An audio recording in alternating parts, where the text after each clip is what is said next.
Well, just let us know when you're on Facebook there, Dale. Get started here.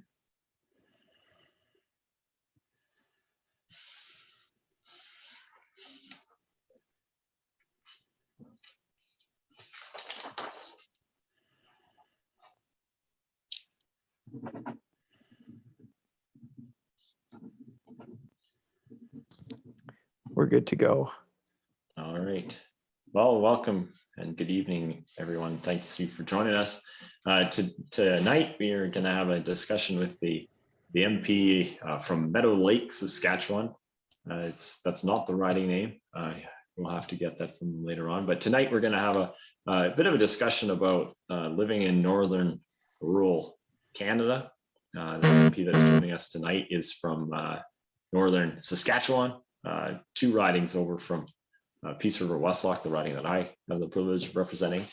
And so we just thought we'd compare some notes about where we've come from and maybe argue a little bit about who is the best riding in Canada. That's typically what happens when you get 2 MPs talking with each other. So yeah, and then towards the end, would be about an hour presentation this evening, and then the last 15 minutes of it, so we'll go 45, half hour, 45 minutes of just talk back and forth about some of the issues. And then we'll open it up to the floor for questions from folks that have joined us here on the Zoom meeting, Zoom webinar. I really appreciate everyone making time tonight. So tonight, I've got the privilege and honor of hosting the MP from northern Saskatchewan. I think it's pretty much half the province is the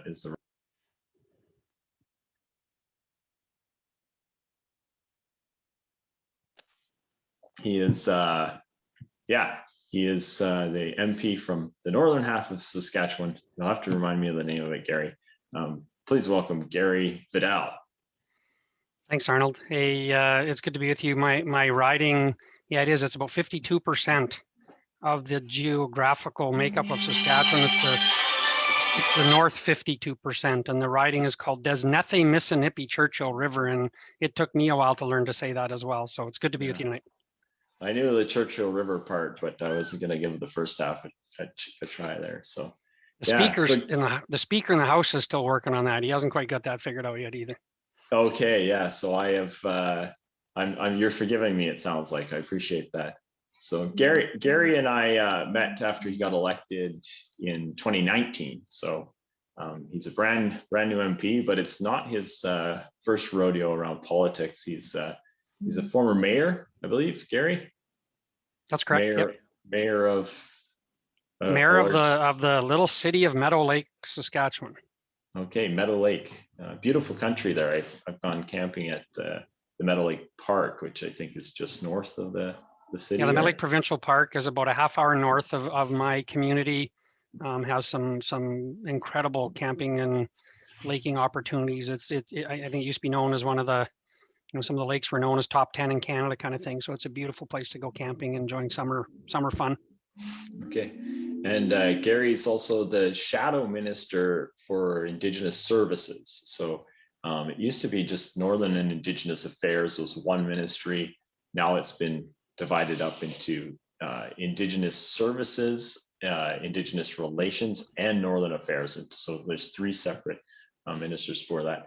And who's the minister that you overlap with? So the minister that I shadow is Minister Mark Miller, who was the Minister of Indigenous Services Canada on behalf of the government. So okay.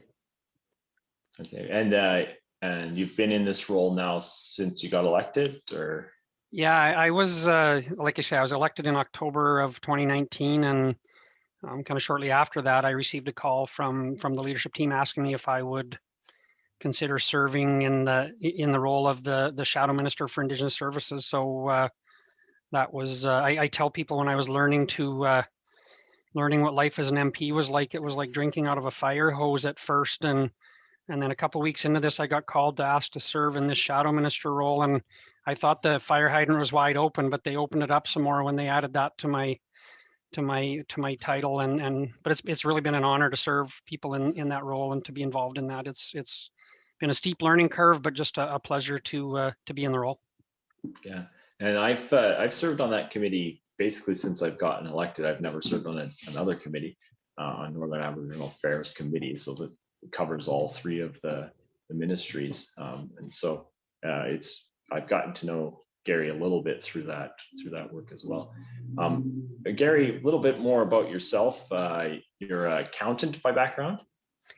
Yeah, I'm an accountant by profession. I owned a public practice accounting firm. I had a business partner that I owned a public practice accounting firm. I was in that business for about 33 years when I decided to pursue the role of MP, and a lot happened in short order there. My partner, who was ready to retire, and I were able to sell our practice, and we moved right into campaigning from selling an accounting practice into getting elected and sucking on the fire hose to learn what being an MP was all about. So yeah, I had a very, very long, and well, maybe not very long compared to some people, but had a long, enjoyable career as a public practice accountant, serving some really, really tremendous clients in my area.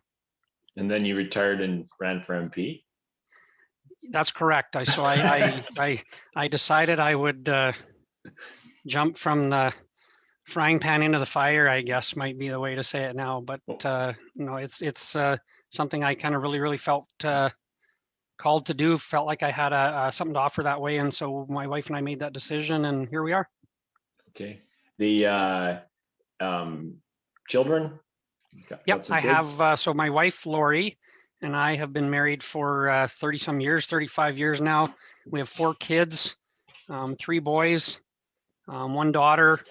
All are married or have significant others, and we had our first grandchild actually about 10 days or 11 days before the election in 2019. So that was a little added stress to the whole getting through our first campaign and getting elected. And but it's if somebody asked me which was a bigger honor, being a grandparent for the first time or getting elected as MP, I think I would honestly have to choose the grandparent thing because it's the coolest thing ever. So okay, congratulations. And the little one must be starting to walk here now. Yeah, no, he's a handful of mischief now. So he's like what, 1.5 years, and about the same time I've been a member of Parliament, right, in this session. So he's a handful of energy and walking and learning to talk and whatever. It's just it's fun to watch that happen. Unfortunately, he's in Chilliwack, BC, so I don't get to spend a lot of time with him right now. But particularly like COVID and things. Yeah, that's made it really difficult. But we do an awful lot of kind of FaceTime and Google Duo and whatever kind of video things we can do to be involved in his life. So it's pretty cool. So yeah. And the other note I got down here is that you served for many years in the Sask Water Board. Yeah, so back in when the Saskatchewan Party was elected government in 2007, I was asked shortly after that to serve on the board of what's called the Saskatchewan Water Corporation. So it's like a provincial crown corporation that does a bunch of utility. It's water and wastewater and a lot of that kind of work. And I was asked to serve on that board in 2007, and I was there almost 10 years. I served the last 3 years as the chair of that board, and it's an experience I think it's probably an experience that actually contributed more to my being an MP than anything else I've ever done in my life. There was a great opportunity to learn being involved in the board of a crown corporation and ultimately the chair. It's an interesting mix between my world as kind of a business person in the accounting world and political. Like when you're on the board of a crown, you have to be able to balance the politics and the business side of things. And Sask Water originally was a ministry of the provincial government, and then they turned it into a crown corporation. When we were appointed to the board, we were asked to actually make it a entrepreneurial, profitable corporation rather than have this ministerial mentality where, well, the government just provides us money. If we don't make money, it doesn't matter. They just kind of look after. And so it was really an interesting challenge to transition that company from ministerial department mentality to entrepreneurial spirit mentality. And we were actually very successful in doing that. We took a corporation that was losing money every year. And by the time we were done, we were consistently paying dividends to the shareholder of the company, which is the province of Saskatchewan. And if you kind of took the magnitude of what we did with that small corporation and applied it on a larger scale to something like Sask Power or SaskTel or something, it would have been quite a phenomenal turnaround. Actually, we're really proud of the work we did over those 10 years, and it's something that taught me an awful lot about kind of where I've ended up now, I think. So it was a great experience. And that's mostly dealing with like municipal water systems, or? It was municipal. It was also a lot of rural, and it was also a bunch of industrial stuff. Part of our strategy in the early years there, in order to turn this into a successful corporation, was to focus on some industrial opportunities. So we did a bunch of work in the potash sector. We did a bunch of work in some other larger kind of corporate settings, which allowed us to have some kind of regular revenue streams. It seems if all you've got is municipal services, that it's really tough to compete in the municipal world with communities that want to do it themselves, right? And most communities do their own water stuff, right? And for us to, we usually got called into the municipal world when there was kind of nowhere else to go. We were supposed to be the saviors, or come in and put out fires, if I can use that pun, so to speak. But so it was an interesting challenge of serving communities that really significantly needed our help on their potable water or their wastewater, and mixing that with some industrial relationships, which allowed us to have a balance in the corporation. Okay, because I imagine that's might be an area I've got some questions about, because I know that many of I overlap with 25 communities, and particularly the large rural ones. The water infrastructure is always a challenge.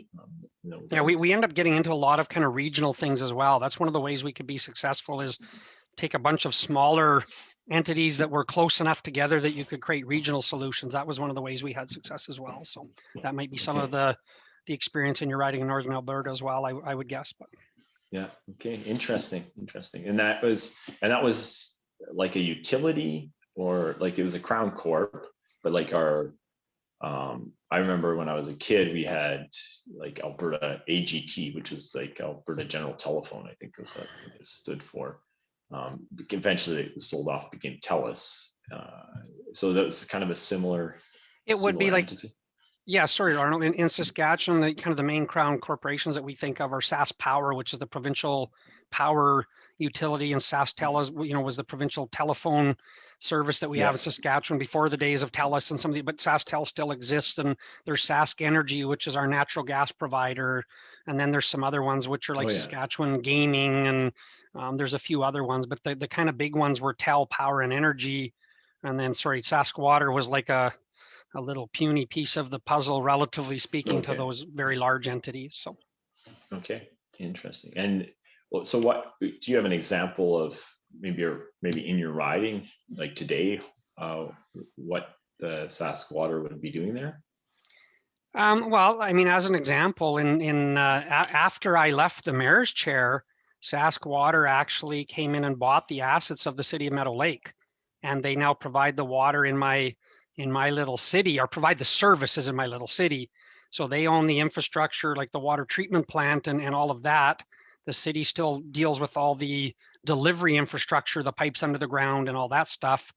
But what it did for Sask Water and what it did for the city is there's some other communities just west of me that Sask Water used to, they still provide some water and wastewater services to, but it created a regional hub that made this more efficient for everybody. And we have some long history over in the kind of Melfort area, and we have some other long history in other places. But a lot of what we did was create kind of, I guess I would call it regional efficiencies by bringing people together to create solutions, because the economy of scale for one small community to do their own system sometimes is just overwhelming if there's not enough customers to spread the fixed costs over and stuff, right? So, we had to find ways to be creative as finding kind of regional solutions, but obviously that creates, other issues with the length of pipe and that you had to provide to get things from point A to point B. And,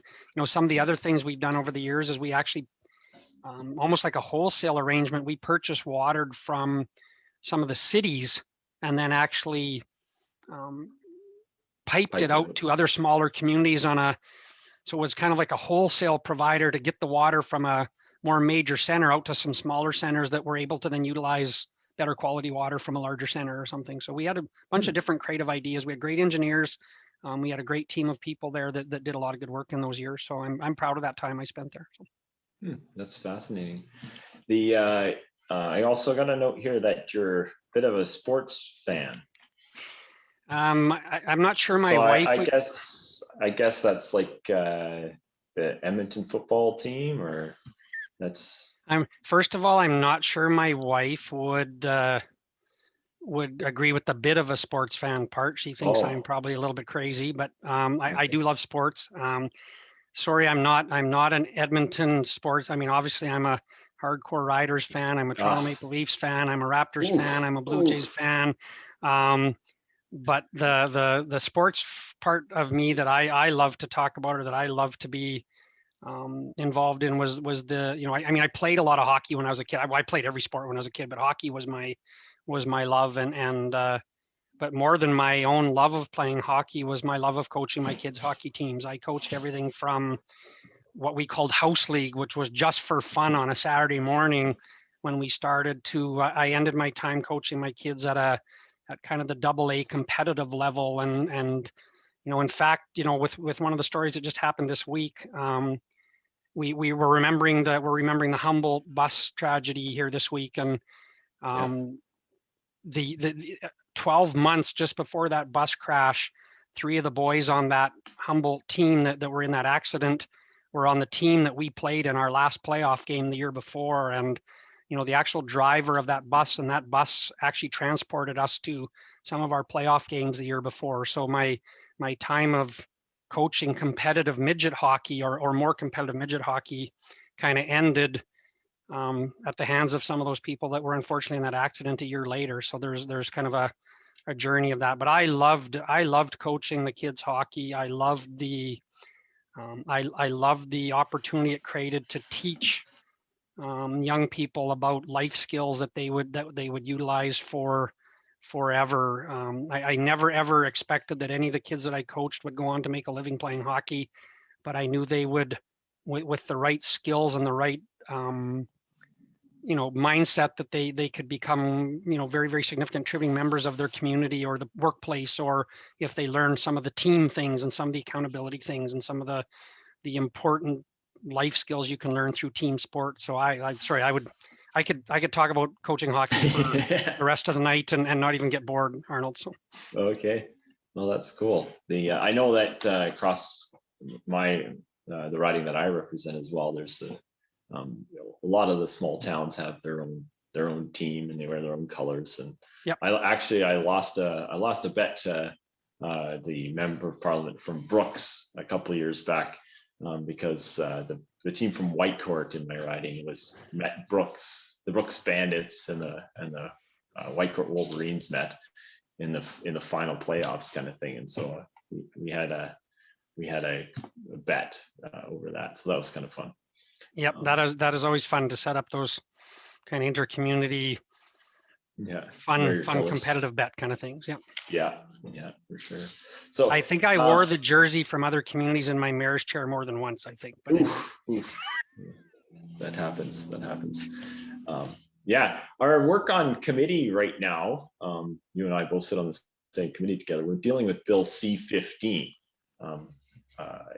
I've reached out to, I've put out a press release asking for folks to provide me with some feedback on their outlook on C-15. Conservatives have been opposed to legislating around UNDRIP. This is the bill that would bring into force the United Nations Declaration on the Rights of Indigenous People. We've been opposed to legislating on it. We think it's an aspirational document. Those are the kinds of the things that I've been saying about it. Do you want to get into it a little bit more, explain from your perspective, perhaps a bit, Gary, on what UNDRIP does and what it would do, and what the bill is all about? Sure. No, I don't mind at all. Obviously, it's it's at the forefront of the work we're doing at committee, and in fact, I think we might even see it come to the House in the near future for debate. So that's going to be an interesting journey for us. I have to be honest that UNDRIP it's a kind of a delicate matter for me as the Shadow Minister for Indigenous Services. One of the things that I set out to do when I was appointed to that role, both by our former leader and again by the current leader, was to really go about building consistent and authentic relationship with Indigenous leaders and their communities and Indigenous business. And I mean, I serve a riding that over 70% of my riding identifies as Indigenous. So I have a vested interest, but I think it's just the right thing to do to build, authentic relationships. That's what I grew up doing. I mean, it goes back to my time as mayor, my time as hockey coach, my time even in Saskwater, where, we have a First Nations community that literally borders my city. So we went to school together. We played hockey together. When I was in community leadership, municipal leadership, as mayor, the chief and I worked hand in hand on, I mean, we always joke that if I had a stray dog, so did he, or if I had an issue with, so did they, because our communities were just totally interlinked, right? And, in fact, when I decided to run for the role of member of parliament, it was actually the chief of the First Nation that was the first person to endorse me because of the work we did together. The time in hockey, we coached each other's kids. We played hockey together. We went to school, we played, we lived together. And so this idea of building authentic relationships is something that's really near and dear to me. And so as we try to walk this balance on UNDRIP, it's a bit of a challenge in the sense of, like you said, Arnold, the goals and the aspirations of UNDRIP we think are very honorable. There's very much to it in the context of human rights and making sure people are treated fairly and all of that aspect of it. But the concerns we have and the concerns I have and what we've heard from stakeholders is that the legislation as it's currently drafted comes with a bunch of uncertainty and a bunch of clarity in the context of many things. I mean, one of the things we talk lots about is this idea of free, prior, and informed consent. And it's like, what does that mean? Is it a veto or is it not a veto? Can one person or one community on a linear project shut down the whole project? Who gets to give consent on behalf of the communities? Is it the elected people? Is it the hereditary chiefs like we saw out in kind of the Wet'suwet'en thing, where there was a whole negotiation that had taken place, and then all of a sudden the government was negotiating with different people. So there's this uncertainty that we believe is very troublesome. I've heard from, and Arnold, you have as well, sorry, but I've heard from, met with many stakeholders, both from the industry perspective, but also from the Indigenous leadership, from the Indigenous business perspective. We're very concerned that this lack of clarity, the lack of certainty, actually does exactly the opposite of what we're hoping, that what people are hoping this would do. And I would frame it this way, and you can cut me off if I talk too long on this, Arnold. I believe that, I have this strong belief that reconciliation with Indigenous people has to be focused around economic reconciliation. And what I mean by that is, I think the solution to many of the issues in our communities is equity ownership in successful projects and just economic prosperity. And the way I frame this, for 2.5 years now that I've been on this journey of trying to, first of all, get to be the conservative candidate and then moving on to try to get elected, I've talked about, and I'm going to use my Northern Saskatchewan example because that's what I know. In my writing, I talked about this theme of opportunity for all. And what I mean by that is simply this. We have to create the opportunity for people in these communities to have good jobs, to have equity ownership in good small businesses. And there's 3 reasons why I talk about that. Number one is obviously the benefit economically of being able to care for yourself, care for your family, and not depend on somebody else to look after you. There's a huge benefit to having that economic freedom. The second component that I always talk about is the idea of the self-worth and the pride that comes from having a good job, from getting up in the morning and being able to go to work and be a contributing member of my community, and coming home exhausted from a hard day's work, and the pride and self-worth that I get filled with by doing that. But then the third one that I think that's maybe not quite so obvious to people that don't live in those kind of communities is I also talk about in the sense of hope. And here's what I mean by that. In my riding, with the First Nations in my riding, and when the day I was asked to serve as Shadow Minister for Indigenous Services in November of 2019, one of my communities declared a state of emergency on a suicide crisis. Okay. So the way I frame this hope is when you have a 10, 11, 12, 13, 14-year-old young person that gets to watch their mom, their dad, their brother, their sister, their uncle, their aunt, somebody that they respect, get up and go to work and go and earn that economic freedom and see the pride and the self-worth that they come home with. When I'm an 11 or a 12-year-old or and I get to observe that, what I instantly have is a sense of hope. I have a sense of hope that I can do that someday, right? And with that sense of hope comes the realization that I don't have to consider suicide as an alternative, because if all I see is hopelessness, then that becomes a real solution for people. And we've seen it way too many times in our communities in northern Saskatchewan. So, the economic freedom, the self-worth, and the hope that comes with opportunity is the solution to many of the social issues that we see in some of these communities, right? I mean, sometimes we get pegged as not having a heart because we talk about jobs and economic prosperity as the solution. And I think it's actually the opposite. I think that actually is our heart. That is the real way to solve many of these issues. So if I bring that all back to UNDRIP, my worst fear is that the lack of clarity and the lack of certainty in the current version of the legislation will limit the opportunity that I'm talking about for these communities to have success. So that's my significant concern with it. But it is a challenge for us to find the right balance on this, in my opinion, and trying to be authentic about the work we do. So yeah. That's pretty much sums it up. There are some misconceptions around the whole thing. We've got a bunch of folks that reach out to me and they say, "Oh, Arnold, we're going to lose all our land," there's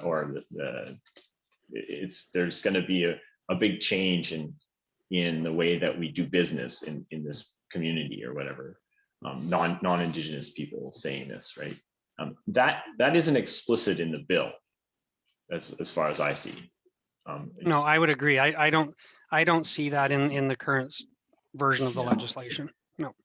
Yeah, and so the bill is fairly simple. It's just two pieces. One is to give UNDRIP application in Canadian law, which I don't know what that means, and nobody's really willing to explain it to me. I'm not a lawyer, but even the lawyers are like, well, yeah, it's not an understood concept. And the other piece is to have a committee that would review the progress that we make as we bring it in. So, yeah. I would, if you want, I can just jump back in on I think you're the kind of one area you're going is to this action plan, right? We've been talking a lot about the action plan and how, if this is passed, there's going to be 3 years to complete this action plan. Well, Arnold, you've heard me at committee a number of times challenge witnesses on, wouldn't have been better to do the action plan first? I think New Zealand is actually working on their action plan before they enact the legislation. So, my opinion would be if we actually did the heavy lifting on the action plan before we enacted the legislation, we wouldn't have the uncertainty and we wouldn't lack the clarity that both industry and Indigenous business want in order for them to all be successful and to contribute to the the reduction of poverty and the improved lives of people in these communities. So I'm trying not to be real partisan here, but you're allowed to be. The Liberal government tends to want to make big election promises, and they want to stand in front of mics and make announcements and get photo ops, but they don't seem to want to do the heavy lifting of actually creating solutions. And when I talk about not maybe being overtly partisan in some of the work I do, the Indigenous file is actually a good place for that, because many of us across party lines want the same thing for the success of Indigenous communities. And So, from my perspective, rather than being partisan, but I just want to get stuff done, right? I want to find solutions and get stuff done. And what I don't want is a piece of legislation to set some of that stuff back for 10 or 15 years and throw it to the courts to continue to figure this out, because we don't want to do the heavy lifting as politicians. I think that's our job, to do the heavy lifting and figure it out and not expect the courts to solve it for us. Yeah, and that's been my concern, is that the courts have, there's been many court battles fought and hard won around this whole idea of duty to consult. And that's the terminology that our jurisprudence uses. And then UNDRIP will introduce this new concept called free, prior, and informed consent. And what I'm trying to get an answer to at committee is does the introduction of the new concept, free, prior, and informed consent, does that erase the jurisprudence around the duty to consult? And that's an answer that is not forthcoming. No, I would 100% agree with you. We're not getting those answers. The industry folks are not getting those answers. The Indigenous business leaders that want to participate in the resource sector or in mining or in forestry and other natural resources are not getting those answers, and they're terrified of that uncertainty that we're going to undo much of the good work that's been done. And I think the other point I would make is that a lot of the significant industry players, they've already got this figured out. They've already figured out that they need to work with their Indigenous partners in the areas where they're doing their business, whether it's natural resources or mining or whatever it is. They've figured out already that they have to have relationships with those communities in order to proceed without huge issues. So my opinion is they're very much ahead of the government on this. They've already figured this out, and now we're going to potentially throw that new round of uncertainty that you talked about in there. So that's definitely part of it, Arnold. Yeah. Peace River Westlock, Northern Alberta riding. I always say we do the 3 Fs: forestry, farming, and fracking. Those are kind of our big industries up here. What's the big bright shiny spot in northern Saskatchewan there? You know what, I'm actually pretty similar, Arnold. You're riding, I think I looked it up here, about 100,000 square kilometers or something like that, with about 100,000 people. Is that right?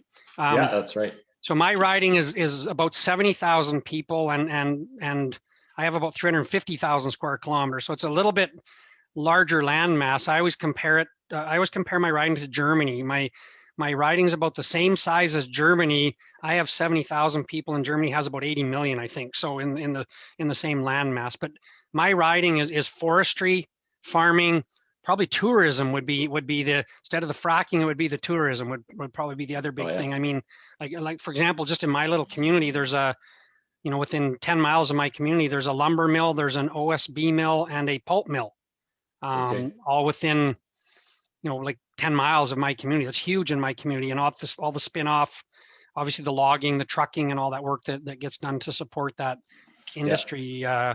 Farming, I mean, I don't need to explain to you farming. We have a huge farming community in the more southerly part of my riding. Once you get about, well, not even halfway up my riding, you get about a third of the way up my riding, and we move out of farming territory into kind of more northern shield and that kind of stuff. But there's tons of tourism, whether it's outfitting, whether it's hunting and fishing, whether it's the lakes that we talked about, the provincial parks in the beginning, a ton of tourism kind of industry, and so that's probably the big 3 in my area.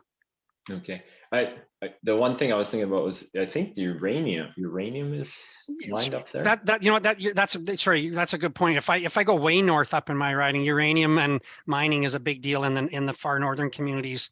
The company called, I'm sure everyone's heard of Cameco probably, but Cameco does some great work, and there's some other mining companies up there. You're right, uranium is a big deal when I go further north. I was focusing on the immediate area around my little city here when I went down that other road. So. And it's kind of one of the only places in Canada that's mined, or? I think there is some uranium mining in Ontario as well. Cameco has some operations in Ontario as well, but this is definitely the vast majority of the the uranium that comes out of Saskatchewan or out of Canada is from northern Saskatchewan, and Cameco is one of the very significant players in that as far as they're exporting to other countries, and it's obviously huge in my riding. They provide great opportunity in northern Saskatchewan, and they were a very, very Cameco was a really, really responsible company when it came to the whole COVID thing and protecting the communities where they get their workers and their subcontractors from. They were very, very conscious of the need to protect those communities, and did some really responsible things early on in the pandemic and throughout to this point. So. Okay. And you couldn't have a discussion about living in rural Canada without the firearms topic coming up there. Bill, what is it? Well, the firearms and firearm regulation, I think, is in 2 bills right now. We've got in front of Parliament Bill C-21 and Bill C-22. Gary, let's hear your perspective on those couple of bills. Well, you know what? I've had some interesting conversation with folks. I have a very good relationship with the leadership of the local RCMP from my time as mayor. So I had some kind of very frank conversations with those folks about the benefits or not of some of this legislation, and it's an interesting conversation, right? Because we have our hunters and our farmers and whatever, they're going, you're not taking my guns away, and I mean, the government is enacting legislation to target and go after law-abiding gun owners, and yet they didn't support our colleagues' bill that would have actually done something in the urban, the urban Torontos and the urban big cities that would have actually successfully went after the illegal handguns and the gangs and the smuggled guns and all those things that our colleague brought forward. And then, like you talked, the other bill where now the minimum sentence changes and whatever. It's just such a contradiction of realities with all of this, where we won't actually support legislation that will do something, but will enact legislation that will not do anything because it sells to somebody in urban Canada, and that's really where we need to get votes, not in rural Canada.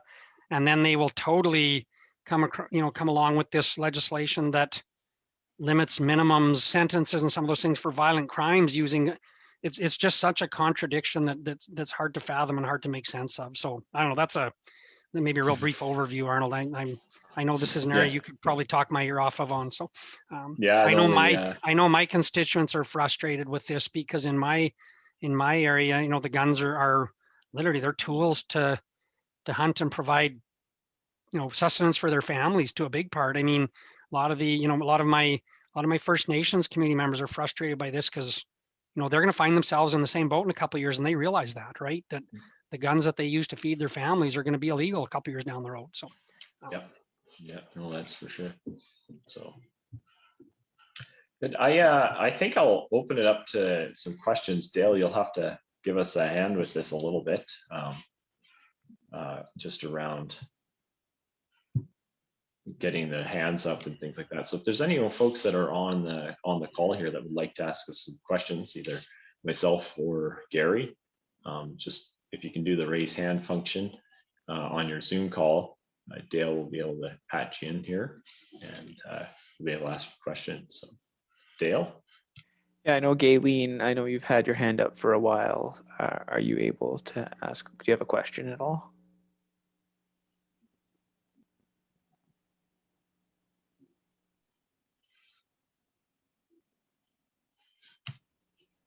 I guess maybe not. Is there anybody else that has a question? Feel free. There should be a raise hand option on the bottom part of the screen. Yeah, go ahead, Gayleen.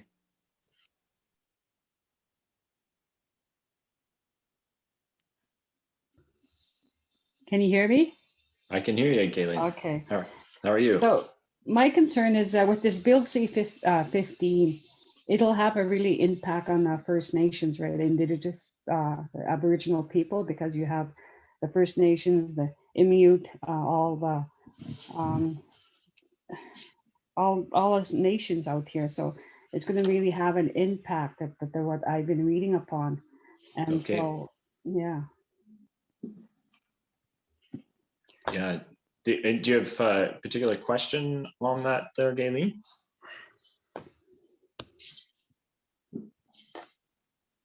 Because I know the First Nations have been trying to go into self-government, for instance, and doing their own programs, like with social services for children, for the foster care, running their own schools, and for their self-government.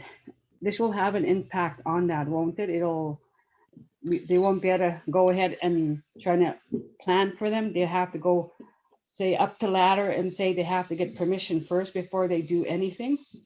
That's what I'm getting from all this information that I've been reading. Yeah, It has it's to come down the chain. Mhm. So the challenge with UNDRIP is that it sets out discussions in a different framework. So basically like the bedrock on which even the self-government discussion has been, or even land claims discussion, all of those have been under our current regime of laws and things like that. What UNDRIP does is it brings in a second stream, essentially, of processes for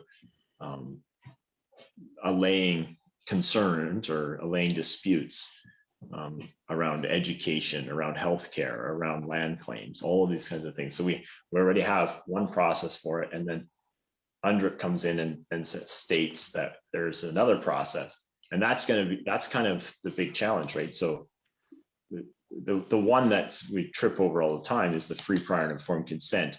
Does that equal duty to consult? Our courts have declared what duty to consult is. The other one is free, prior, and informed consent. Do those things equal each other? We can't get an answer on that. Sounds like it's not. Yeah, well, that's not the same words, that's for sure. Gary, you got some comments there? Yeah, Galen, hey, thanks for that question. I think I would probably twist that back a little bit to what I said before about when I talk about the opportunity, when I talk about the kind of Indigenous business organizations that I've consulted with that have a very significant desire to see their community succeed, but they have this vision of succeeding by participating members in the economy and creating wealth and prosperity. I would argue that the road to self-determination and that road to independence comes by economic reconciliation, by being participating members in the economy. And my biggest fear, like I said before, is that if UNDRIP sets that back, as Arnold talked about, there's a pretty good understanding of what duty to consult means now. And if we go into 10 years of court proceedings to figure that out again now, we're actually going to set back that path to self-determination. And that's my fear for this, that the uncertainty and the lack of clarity actually leads to the opposite outcomes that many of the proponents think it will lead to. So I don't know if that helps frame.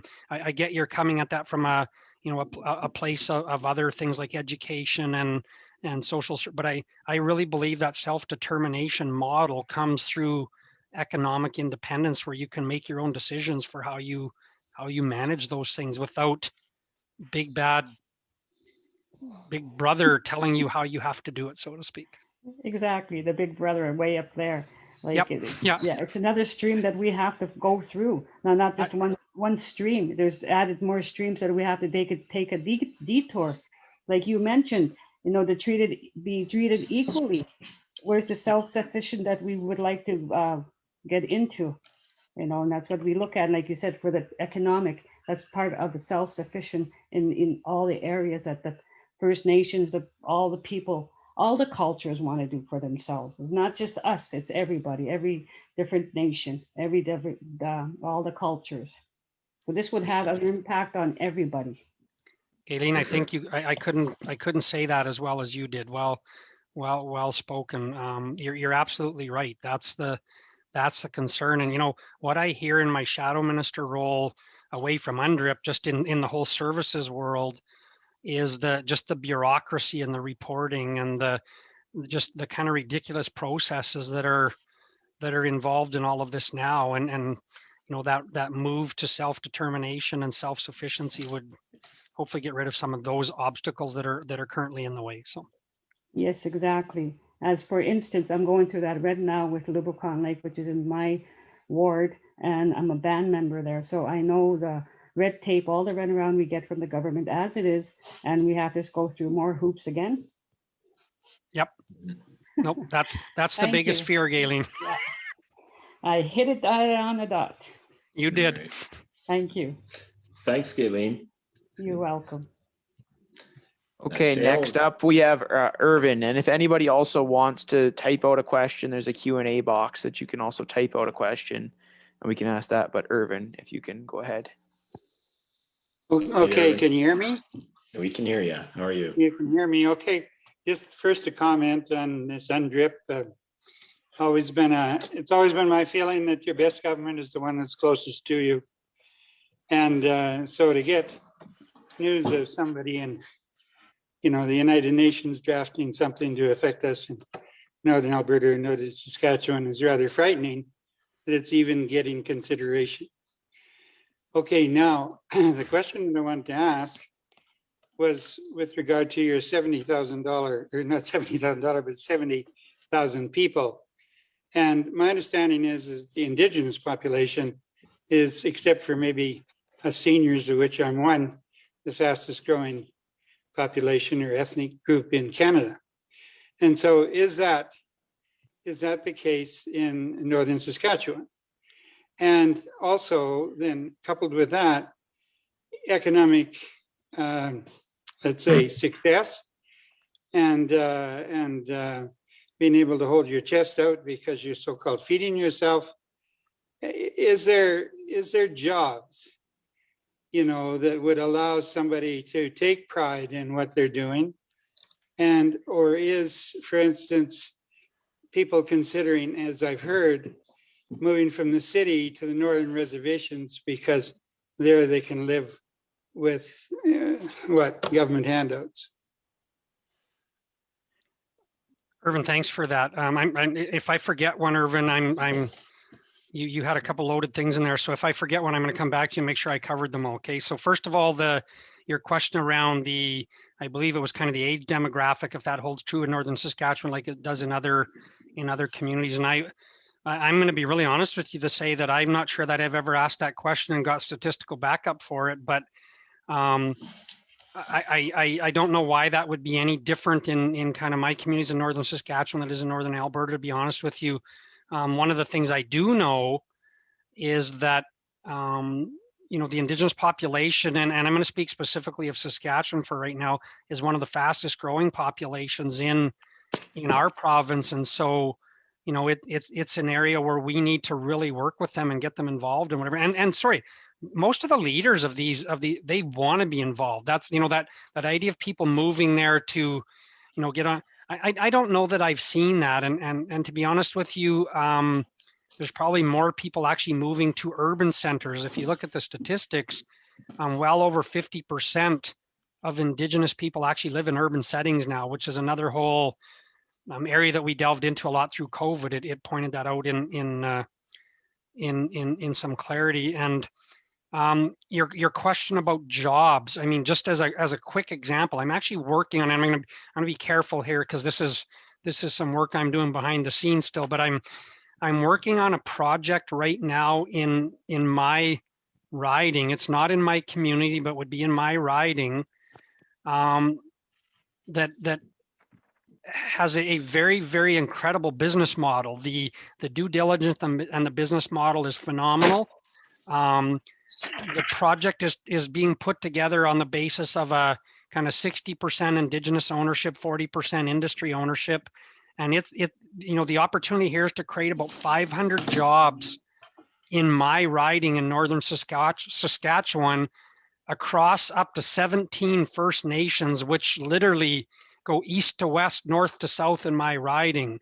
And there's some people at the forefront of this that are leading it, that have a 30-year success in running businesses. I mean, the Metal Lake Tribal Council is an incredible business arm that operates sawmills. They're building a $200 million biomass plant right now. They're in the oil and gas industry. They own a service station. They own a trucking company. They own a number of businesses throughout Saskatchewan, and they're kind of taking the lead on this. So is the opportunity there to create jobs? if I can somehow find a way to get this project to go ahead, 500 well-paying jobs and the equity ownership in a very successful project that will pay dividends to these communities is huge, absolutely huge in a riding like mine. Let me just frame it a little bit different as a very practical example. In my own community, there's a tribal council consisting of 9 First Nations that own a sawmill, a lumber mill, okay? And as a really simple example, one of the fights we've been having is on softwood lumber tariffs, right? So they ship most of their product to the US. Well, this little lumber company owned by 9 First Nations has about $15 or $16 million tied up in softwood lumber tariffs at the border right now. Well, can you imagine what $15 million could do in 9 First Nation communities to combat some of the social issues like housing, recreation, suicide crisis, and some of the things they face? So that's just a really small example of what these opportunities can do in Northern Saskatchewan communities. And then I would argue that should be able to be replicated in communities across the country. Did I answer your questions, Irvin? Well, yeah, you maybe portrayed something a little bit different from what I was thinking, and where I was coming from is that not too long ago, Premier Kenny in Alberta indicated that he was creating a $1 billion fund to allow Indigenous people to buy shares in petroleum companies. And so I guess then that's where I'm coming from. And so is the equity that the Indigenous, like you've referred to successful businesses in your writing, you're an accountant, and presumably then the equity is coming self-generated from these reserves. But I believe that Premier Kenny's $1 billion was coming from my tax dollars. You know what? I think that's a fair argument, Irvin. But I think if you go look into what's called the Indigenous Opportunities Corp in Alberta, yeah, you're right. It's a taxpayer funded opportunity, but I don't believe it's actually dollars being put into these things. It's actually in the form of loan guarantees. That's kind of how it's structured. And so if the government will guarantee some of these loans so that they can get some equity ownership, the spin-off down the road says we don't need to do that anymore, right? And so what we have to understand with some of the people in the Indigenous communities is they don't have the same ability that we have to go and utilize traditional banking and whatnot, because they live on reserves. They don't own property. There's a lot of challenges within that whole framework where they don't have traditional banking. And so, you know, part of the logic, and sorry, I obviously I'm not part of Premier Kenny's government and fund and how that was set up, but I it's an interesting model to say, hey, how do we create some equity ownership in some very good projects? And that's exactly what I'm working on right now on this project that, you know, potentially has some really short paybacks, and the dividends will get that loan guarantee removed very quickly. And these people will go on to continue to pay dividends into these communities for years to come if we can make that initial equity investment. So I'm not trying to be argumentative. We somehow have to, you know, sometimes it's just a bit of a leg up to get over the hump to become self-sufficient and successful. Thanks, Irving. Dale, do we have any more hands up? Gayleen has her hand up again, but I'm not sure if she has another question or not. No, hands down. I think one question maybe just that's coming to mind for me at least is just like your initial thoughts that we have the budget coming up soon, and kind of what are your thoughts on kind of the upcoming budget that's going to be announced? Ooh, that's a tough one, Dale. Thanks. I'm gonna let Arnold take that one. Oh, yeah. This guy works for me, apparently, you know. That's a tough one.